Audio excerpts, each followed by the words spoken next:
Okay, so I think Milton portrays Adam as having pity on Eve after she eats the forbidden fruit, which I think essentially drives him to do the same. Do you guys think that Milton is commenting on the role of woman with his version of the story? And why would he choose to make Eve look like the fool?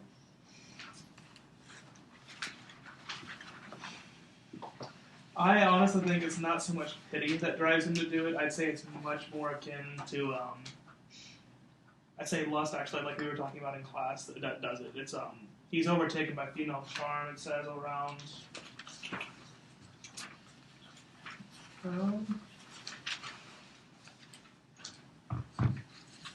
line 998, he says he was overcome with female charm. He does have pity for Eve to begin with, but the reason he actually eats the fruit is not as oh, you messed up, so I'll mess up too kind of sentiment. I think it's much more a kind of temptation thing than it is a good-hearted movement from Adam. Well, I think he also did it to be like in union with her as well. Like for marriage, so I think that's why too. I mean, I'd agree with that. Yeah, they're created for each other. Adam himself says that he can't imagine living without Eve. Mm-hmm. In fact, one thing that I noticed in the text is he doesn't once consider that God could make it. He does consider it, but he seems to have a bit of a lack of trust in God that God could make something even better for him. Right. As messed up as that might sound. But.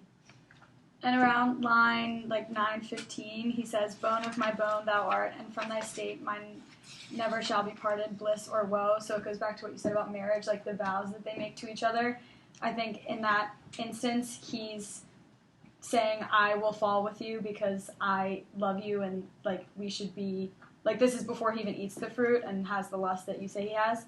He's fully devoted to her, even more so than to God, I guess, through his vows.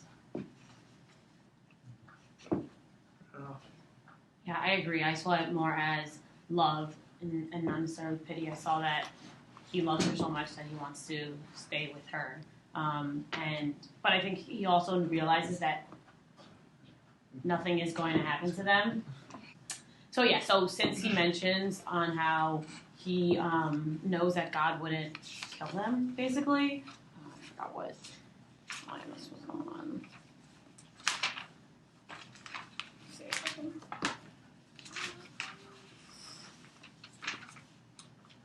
I find it kind of funny that what he says is it's not like God's going to kill us. It's the equivalent of what he said. Kind of sounds like a teenager. Like, well, what's my mom going to do? Kill me? Yeah, so it's page... actually just thought about that. Page 233. He's like, nor can I think that God, creator-wise... the top of page 233.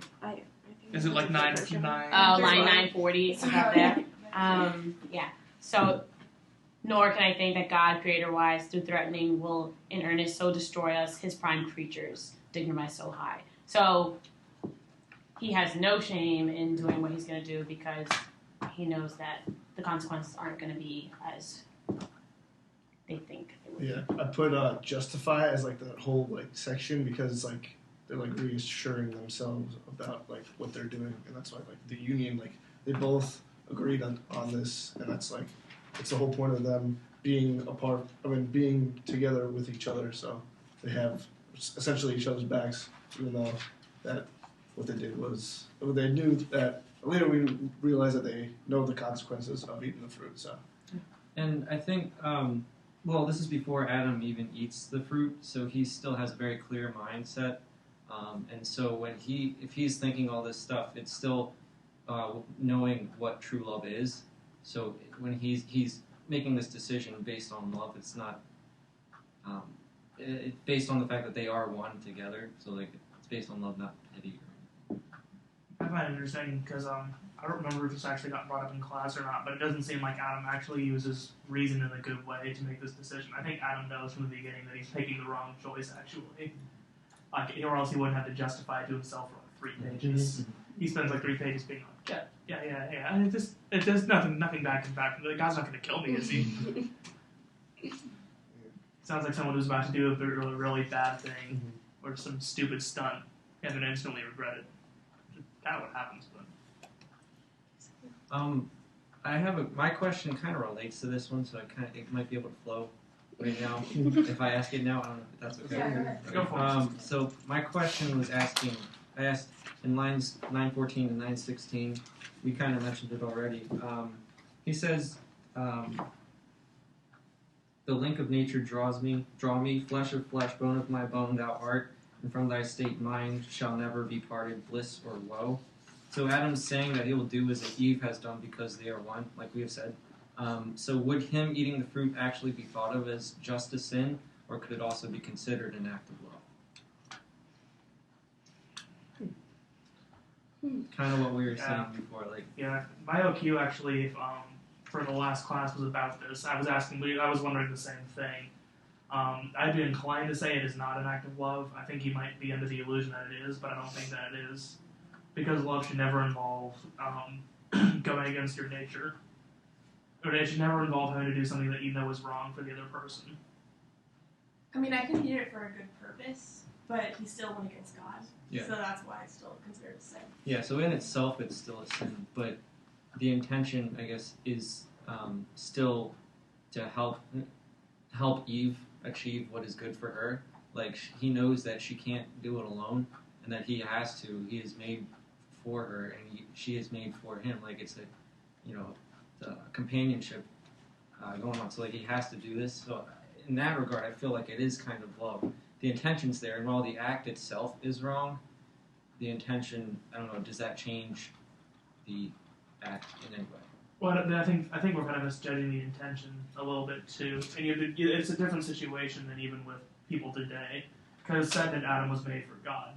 I think it's deliberate that Milton put him between God and Eve, so that, in other words, he had to go one way or the other, and Adam chose wrongly. But I mean, for intention, he intended fully to eat the fruit and commit the act. When you're analyzing intention, his intention was to kind of go with Eve, where it was rather, but at the same time, he was told pretty explicitly that this is wrong, don't do it. So he had full knowledge and full consent. He wasn't exactly forced either. I do agree that it's an act of sin going against God, but at this point, he still hasn't eaten of the fruit. So his intentions and his purpose for making this decision to go against God, I think, are fully an act of love, even though it is considered a sin in God's eyes, because he went against what he said. But I think Adam believes he's doing the right thing in terms of staying with Eve and helping Eve. I like how going back to that passage, just a little bit before, in 903, it's the sacred fruit forbidden, and then goes down, how Milton changes how he thinks of Adam so quickly, how he can go from it's forbidden, and then he's just worrying about Eve, about that back and forth of love and listening to God, going almost like a tennis match going back and forth, because he is the messenger between both of them. So that's interesting. Yeah, I agree. I feel like we can, just in general, we can have intentions on something, and our intentions can be good, and then it leads to something bad. But just I think of knowledge. Knowledge is important, but not all knowledge leads to good. That type of thing. So that's what I think of when I think of his intention on sticking with Eve. And yes, the act is wrong because it's a sin, but he knows that he loves Eve, and it's his best way of justifying it. I like that line, through bliss or woe. So that was the blissful part, beforehand. But now that she ate the fruit, he knows this is kind of leading to the woeful part, but he's willing to do it. Yeah, I also can put myself in Adam's shoes and kind of think as we always say that Adam is directly in line to God, and then Eve goes through Adam. So I can think oh snap, I didn't do my job and make sure that Eve wasn't fully tempted. Now this is what I need to do to make things right, basically, because she has no choice but to go through him to get to God, and he's all that's left now. Yeah. Well, I mean, because one thing is that Eve's not completely at fault in the original fall. Adam failed to protect Eve. Adam was not there for Eve. And the one thing that I was just kind of thinking about right now that's interesting is that you have to look at what kind of sin it was. The first two sins that were committed were, the first one is pride, the desire to be God, and the second one is concupiscence. In other words, if you accept that it's lust that makes him eat the fruit, or love, depending which one. You could argue that it's concupiscence, just a desire for pleasure. And so I guess there would have to be some kind of commentary by Milton on what leads people away from God ultimately. And going off it like that, like pleasure would be like when they ate the fruit, they became naked. So then they went and did their thing after the fact. So like you could see that like the second sin almost. So. And you have to consider that the original is not sinful. Mm-hmm. I mean, doing that act to begin with is not sinful. My guess is that that's a commentary on some kind of extramarital relationships, if anything. Yeah, we were kind of talking about that in class about like the act itself is not wrong, it's not bad, but it's kind of where you have that warped mentality of it. That's when it kind of like becomes a sin, and that's what was going on. My question kind of goes along with the scene that we were talking about in class for so long, and I think it kind of can flow into this. So I was asking, does Milton write the scene after Adam and Eve both eat of the fruit as a sort of extension of the Genesis story of the fall, or is that just his personal opinion of the effects of original sin?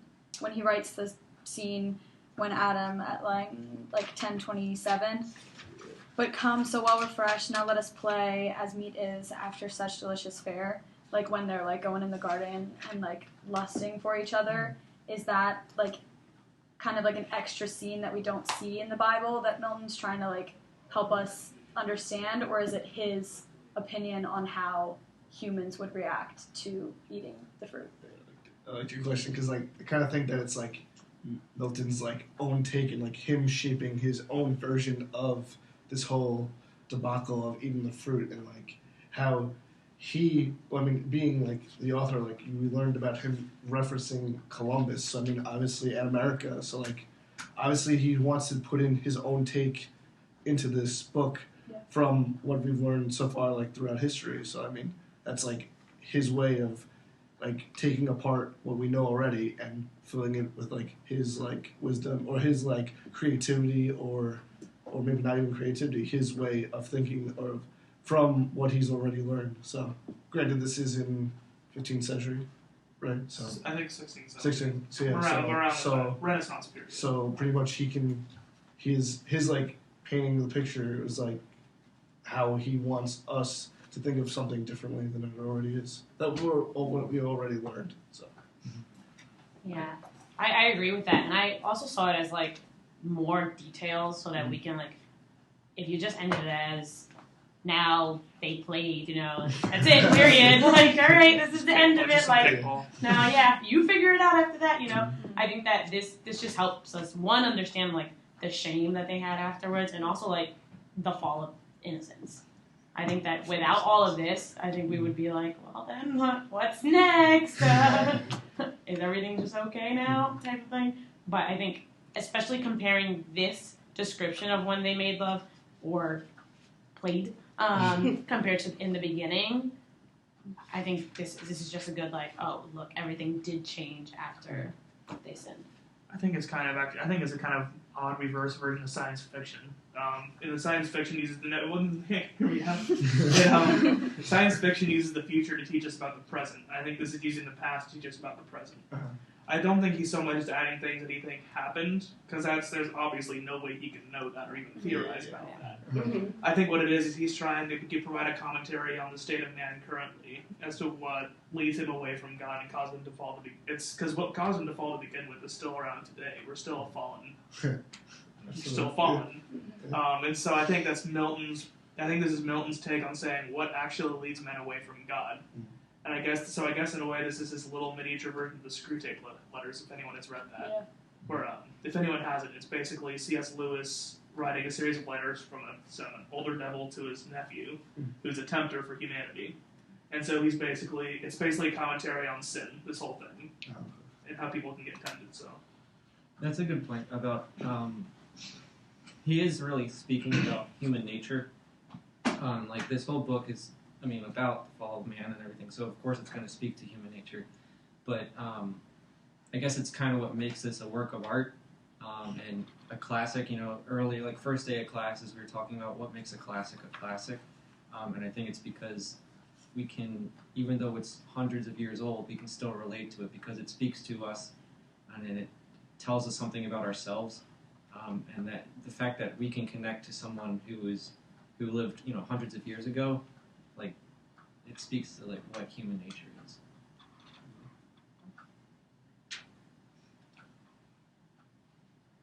But do we want to throw in another question?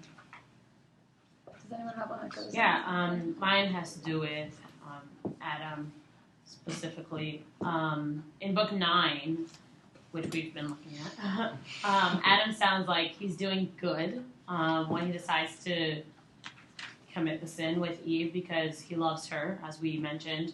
But does Adam fall as badly as Eve does? And who do we think, or whose actions do we think are considered more consequential, Eve's or Adam's? Because I think a lot of people immediately point the finger at Eve because she was the first to eat from the fruit. But, I mean, I'd like to discuss why. Or, like, the differences in their consequences. Wait, one more time. So, like, your first part was, like, who takes, like, the worst fall? Does Adam's fall Adam's fall. as badly as Eve? Okay. And then the consequences. Okay. Are they equal in consequences? I feel like she's punished more because she was the first to disobey God, and then Adam basically did it because of her. And then if you look on line 990 on page 234, it says that so saying she embraced him and for joy tenderly wept, much one that his love had so ennobled as of choice to incur divine displeasure for her sake or death. So that actually ties into my OQ too, but I'll ask that later. But that just backs it up. That she probably be punished more because he did it because of her. I think to answer that, you have to wonder whether or not it would have happened anyway. Like, imagine Adam and Eve don't fall. Do they, like, populate the garden with... I mean, let's imagine even that the garden is infinite sized. Let's imagine there are 7 billion people in the garden. Do they all stay sinless? Does society just not fall? Like, it's like... Because if that's the case, then I don't think you can put the blame fully on any one of them. Yeah. But if you're going to say that without Eve, humanity would not have fallen, then I think the blame mostly falls on her. So was the first sin basically predetermined, that like God knew that, like kind of knew that it was going to happen, that like maybe no matter when, like it was going to happen eventually? Yeah. So You'd be a little careful when it comes, I think, to saying questions about God's knowledge, just because foreknowledge is not the right way to say it. It's not like he's not like a psychic who sees into the future like that, because God's not in time. I think the more accurate way to describe it, this is going out of the text, but if you're going to use something like that, I think the more accurate way to describe it would be that God knows your future like he knows his past, or like you know your past, because everything is simultaneous, because he's outside of time. There's no past or future, everything is present for him. And so he knows it, but that doesn't mean, like his knowing you're sitting in it, you're going to sit down or stand up and leave the classroom does not affect you doing it or not. The same way I wouldn't. For example, I might know you're sitting in a chair, but that's not what's causing you to sit in the chair. So I guess to bring it back to the book then, about how, who is more to blame, or is, if it was going to happen anyway, then Eve shouldn't have been as punished more than she was, because if it was going to happen, then Adam was going to fall as well. So they should both be punished equally, which is what happened. In the Bible, in Genesis chapter 3, we know exactly how they were punished. Yeah. I think they're punished fairly equally. Yeah. I don't think everyone's just like, Adam, you're fine. Eve, yeah, just go die in a hole. Eve. But I think, like, what do you mean by It says something it about was going her to happen like anyway. forever being like inferior or like serving him, inferior and to then the bearing man. children. Like labor will be painful. hard. Yeah. And he has to like toil the land. Yeah, so chapter 3 in Genesis, verse 14, he first speaks to the snake and saying, he goes, "Because you have done this, cursed you are among all animals, tame or wild, on your belly you shall crawl, and dust you shall eat all the days of your life. I will put enmity between you and the woman, and between your offsprings and hers. They will strike at your head while you strike at their heel. To the woman he said, I will intensify your toil in childbearing. In pain you shall bring forth children. Yet your urge shall be for your husband, and he shall rule over you. To the man he said, because you listened to your wife and ate from the tree about which I commanded you, you shall not eat from it. Cursed is the ground because of you. In toil you shall eat its yield all the days of your life. Thorns and thistles it shall bear for you, and you shall eat the grass of the field. By the sweat of your brow you shall eat bread, until you return to the ground from which you were taken, for you are dust, and to dust you shall return. Now, I think that Eve has more of a punishment, but I'm also a woman, so there is that. So there's that. But I just feel like I don't think there's anyone to blame in a way. But if we look at it like in sequence and what occurred, they were together working, and he let her go. You already knew that Eve was kind of your child in a sense for you to watch over, and you still let her go on her own type of thing. I definitely think but that could be the woman to me. I put the blame more on Adam because of like how like the relationship folds between Eve and Adam and God. So it's like he's the man that is the mediator. So his job to look out for Eve, which obviously he didn't do. So, but I think that since we like read that passage, the consequences are the same. But I think it should have been more on Adam, just because of how like he's like kind of higher up than Eve. Yeah. So. Sorry, go ahead. I think it's important to remember that, like in the Bible, like Eve is tempted by like the devil himself, and so I feel like yes, Adam should have been like watching over Eve more because he's the mediator between her and God, but like she's tempted by like the serpent, like by the devil. So that's probably like the worst temptation you could ever imagine, and he is tempted by her and like his love for her and him wanting to keep her connected to God. So I think we have to see it as more of like a perspective thing, like from her being tempted by the devil and then him like doing it as an act of love, like even still being tempted by her. Like I don't think the blame is like totally equal on both of them, but is like spread throughout like the three of them, like the devil and the two of them. Now, do you think would have like role reversal, like say like serpent tempted Adam, would it still play out the same way? I don't think so. I don't think so because of the relationship that Adam has with God and the fact that Eve has to go through Adam for God. Because I was just thinking of this, kind of answering my own question about when Adam fell, was it as bad as Eve? Yeah. I think his was worse than Eve. Yeah. I think that he had more shame and guilt to it all because of his relationship with God. And Eve's was like, oh, like, whatever, this is great in a certain way, you know, because she didn't have this direct connection with God. That's an interesting departure, actually, I think, from the Bible itself, because in the Bible itself, God actually comes to the garden and sees them both as God. Right. But that didn't seem to happen in this. Yeah. There's a voice in Eve, but I don't think he ever actually appears, which is odd. I wonder why Milton actually shows that. But, I mean, if that's the case in the Bible, the blame game's kind of useless, I think, honestly, to play in the long run. I mean, humanity fell regardless. But you have to wonder why the serpent went after Eve and not Adam. No, absolutely. And then do you think that like would God come down to like help Adam with the serpent, or would he like let it play out like again? So that's like another thing to like think about because of like the relationship they have. Well, I mean, why wouldn't he give with Eve? He still loves Eve. True. If I he's mean, God. but like if it's like Eve came from Adam, so like that's like that's would be my question though.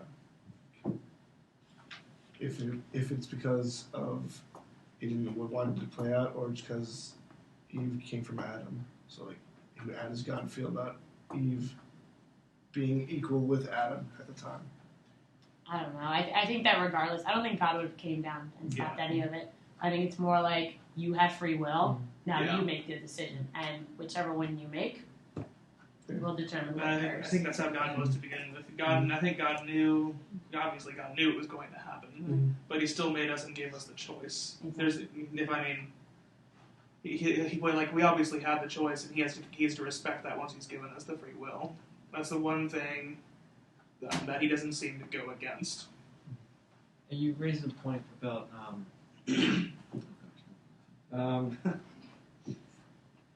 was it going to happen?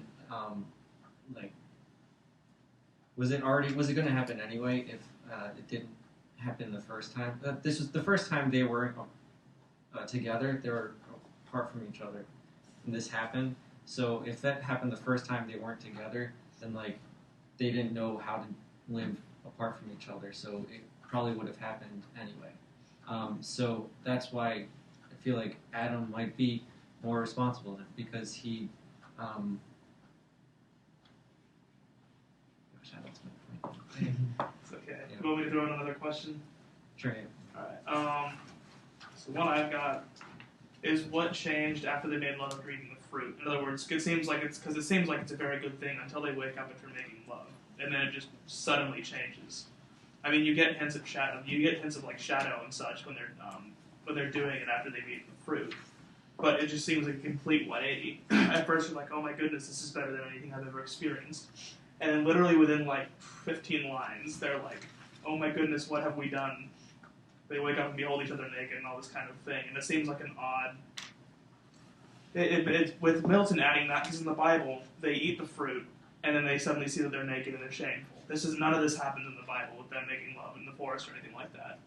And so with adding this, I think this makes me wonder whether or not it was the fruit that brought about the fall, or whether or not it was something inherent in the fruit, was just whether or not it was the act of eating the fruit or the fruit itself. I mean, I immediately think of one, the fact that line 1037, that they went to a shady bank. I think that this immediately shows that one, they have to hide to do what they're doing, somewhere cheating. When, as before, they were like in the open, basically. So it's like this is showing like they already know what they're doing is wrong, and it's not that having sex is wrong. It's that the only reason they're doing it seems like, is because it's for pleasure. Mm-hmm. It's not like in the beginning, I feel like they were doing it because they were told to procreate in a sense. And then now it's like, well,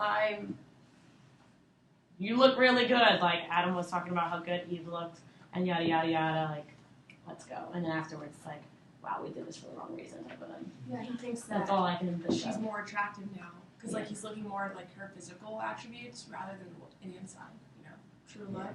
If you look at line 1031 on page 235, he says, with all perfection so inflamed my sense, with a door to enjoy thee fairer now. So was she not beautiful before? I was going to refer to that line as well. I kind of like that Milton added in his own just version of this and kind of added in that lusty lovemaking or whatever. When I read this part, I kind of felt like they were just like on a high. Like in the beginning, when Eve first eats the fruit, she's so happy about it, just thinking about all the knowledge she has now, knowledge of good and evil, but then starts worrying about what form will I be in front of Adam. I forget exactly what she says. But I feel like this is kind of happening too. Now she's kind of excited that he did it as well. They're in it together. He did it for this act of love for her. They're kind of both on a high. So I feel like once they go to sleep or whatever after the love making and wake up, realize they're naked, that's the first disadvantage that they've encountered since then. Yeah. So like, I feel like that's the first point of shame they've ever felt, and now they're kind of realizing like, wow, we really felt the good, but the bad came along with it a lot. So I kind of feel like that's the shift from when they wake up. Yeah, I don't think that's incorrect at all. I think the other important question that I just came up with going through that was whether or not they're actually more powerful. I think we talked about that in class, but what do you guys think? Less powerful because of what Miss Edwards said about how they're all on a high, and now that they're just knocked down now, so now they understand everything that's going on around them and what they're going on between like each other, about having sex for pleasure. Like the whole point, everything is just jumbled up for them and not really like seeing clearly at all. So I think that they were just going down like a slippery slope after that. So it's like an overload of information. I didn't. What to do with that information as well. So I didn't even see it as power. Like the entire Yeah. thing. I like even getting the knowledge from the tree. I didn't see it as power. I just saw it as now I have this knowledge, and from the start I could do whatever I want in a sense because I had free will. But now I have the knowledge of what I necessarily didn't know or wasn't aware of, and now I do, and I kind of regret it, and it kind of sucks. Yeah, I type think thing. they're aware of the accountability of. They're aware of what happens when they do go wrong. They didn't know what would happen. They didn't know what death was, but now they know it because they feel this guilt. They know. They knew what the good was in the beginning, but now they know the good also. But the bad is more attractive a lot of times, so it's easier to follow that way. And even though they know the good, the bad happens, and then because of that, they think about it before, like, oh, I had it good, and now they're tormenting themselves with this guilt and shame because that's just a natural end. They can have any fruit in the garden, and they chose the one fruit that they could not have. You want what you can't have. Yeah, I was thinking that, and I was like, also thinking how like I think it kind of made them weaker in a sense because now it's like now if you're tempted again, you might be tempted, and it's like, oh wow, but I know what that's like, and that was really good, so I'm just gonna go with that again. So they're not really powerful now. Now they're just weaker because now they can easily fall into sin again. Yeah, Kinda it's like like they're sleep. giving more power to the devil to be able to like tempt them into Yeah. doing things that they've once felt and enjoyed, but then will feel the shame after. And I don't think it's like you asked. I don't think it's was intrinsic in them in the beginning. I think their like lusty lovemaking now is like just like a complete perversion of the love that they've had before solely because of eating the fruit. Because I don't think they would have like had the same descriptions or like had that lusty like in line 10:15 like in lust they burn till Adam the skin, Eve to dowling smooth. That I don't think they would have ever had that if not for eating of the fruit. So I think their like lust now is like the sole perversion of the love they've had before because of their falling into like the temptation. So it's directly linked to the actual eating of the fruit then? Yeah. Okay, so because your question was whether it was the actual fruit that did it or just the intention. Yeah, that was a big part of it. Sorry, I was going to go I mean, I agree because, eating a fruit is not a sin. But there must be something about that fruit that allows them to, see the evil. And that kind of goes into my OQ, if that's okay if I ask it. Okay. So in Genesis 35, it says, God knows well that when you eat of it, your eyes will be open and you will be like gods who knows good and evil. And I feel like that's kind of contradicting because they knew the evil. They knew the good before. So isn't it true, or isn't it evident that their eyes are just open to the knowledge of evil because they already knew the good before? I think it's more complicated than that. I think it's actually kind of duality that they're introduced to because to them, remember before everything was simply one thing and that was good because evil is just the absence of good. Evil's not an actual thing. It's just they everything was something for them, and now they see what things are not. I think it's actually a really odd thing. I'm not sure wholly how to make sense out of the good and evil thing, but Yeah, I agree that they only really knew the good before, but they didn't really know that it was the good. They could only know that it was the good when they ate the fruit and compared it to what was evil. Then they realized, oh, that was good, what we were doing before, following God. Because the shame that we feel now is a horrible and bad feeling. So I think they only knew that what they had before was good because they could compare it to the evil that they now know about. To go off of that, it's 1072 goes bad fruit of knowledge. If this be to know, which leave us naked, thus of honor void, of innocence, of faith, of purity. So exactly evil won pretty much because of of their decision making. So. And that whole process of feeling bad starts creeping in more and more as they think about it, and that's the sheltering of togetherness goes doesn't go. It leads to them, but why they want to link to each other so badly of going off into wherever the little dam or bridge to hide away from God, to like feel that ashamedness they have from what they did.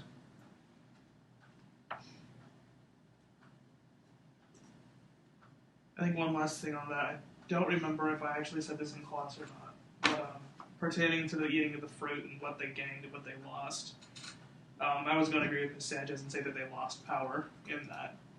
Because, actually, I think I did say this. It was that power is simply the ability to get what you want, or to get what you're looking for. And Adam and Eve, basically, power isn't, because what's power good for besides getting something? That's what power does. And I think the universal thing that all people want is simply to be happy. And it's pretty clear that after they've eaten this fruit, they can't find the same happiness that they had before, making them powerless rather than powerful. Pursue happiness. Mm-hmm. And they have to pursue it, they don't just have it. Yeah. I agree with that. Yeah. Alright, so you guys want to wrap it up on that one? Wait, my last one. Yeah, go. Oh, okay. Yeah. Go ahead. Mine's like a very generic question that was towards the end, on 239, from lines 1161 to about 1170. I took it as like Adam looking back on his whole, on the whole situation, and I thought that, does Adam regret the love he had for Eve, or is it something just like that he regrets himself that he did it, or is it like actually the lust that he had? So like kind of like two different parts.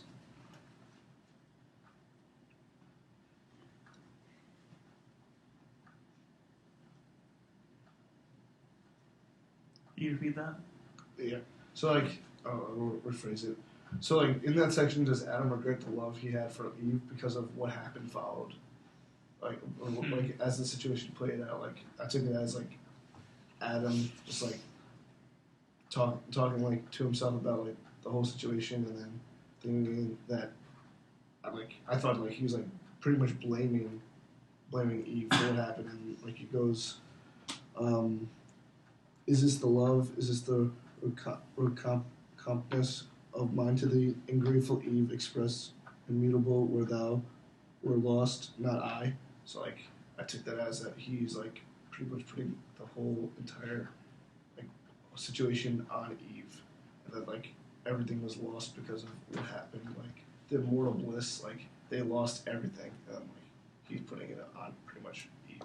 So Yeah, I see that, and I just think this is his internal battle right now, Yeah. and it's like he's like, did I do this because I loved her, or like why did I do this? Is this what love like drives you to, type of thing? But I think the reason that he has this battle is all because of that relationship that he has with God, and because he knows like I was made in the image and likeness of God. Like now I'm gonna have to face consequences, and I need to figure out my answer. So this is him like basically trying to talk in his mind like how he's gonna answer to God. That's how I saw it as. And I mean, I kind of feel for Adam. I think it kind of sucks. Because I think that, like we said in the beginning, I think he had really good intentions, but he just had bad consequences. Even in the Bible, the first thing he says when questioned about what happened is he says that this woman which you gave me led me to sin. Right. The first thing he does is blame Eve in it. Yeah, he says, I warned thee, I admonished thee, foretold the danger, and the lurking enemy that lay in wait. It's like he's saying, I warned told her, you so. yeah. Huge, I told you so. Told you. Why Still didn't ain't you listen. listen to me? Yeah, but then he still did it. Yeah, I don't no, know. that's the thing. He's Sounds trying to like- justify it. Yeah. You have to wonder what their relationship was like after Eden, actually. That's what I'm... Yeah. Like, I completely agree with everyone. He's totally just blaming her in this entire thing. But like Miss Mickey said, he ended up doing it anyway. And I think the fact that he can even, I don't think it's fair that he's putting all the blame on her. And I think the fact that he can even say all of these things about her just kind of shows like this knowledge of good and evil right there. Just kind of being able to kind of like talk bad on her. Yeah, and like be selfish. And Yeah. Like, well, you ruined everything for me. Like I could have like enjoyed Eden by myself, and like you took that away from me, kind of thing. But yeah, I agree that it's probably just because now he knows of the evil and that he sinned as well. So now he's feeling that like selfishness. I mean, like before earlier in the story, it even said like he was deciding between actually eating the fruit or not. He was saying like, "Oh, will God give me another Eve?" He could have like, I don't know if that would have happened, but he seems to think that it could have happened. So I kind of believe what he's saying. But he still decided to do that for her, and that was an act out of pure love. And now you're going back on it now. That's just completely shows the loss of innocence right there, I think. It seems like he's almost like regretting it. Mm-hmm. Yeah, it's a very self-centered view now. It's before it was all, how can I? It was a very mutual relationship, and now he's only focusing on himself now. It just shows the perversion of love. And I think part of it is because he's worrying about like his relationship with God and like how he sees him and how they can like commune. Because if you look online, 1080 on 236, he says, "How shall I behold the face henceforth of God or angel, erst with joy and rapture so oft beheld?" So I think that's why he's blaming Eve, because of his relationship with God and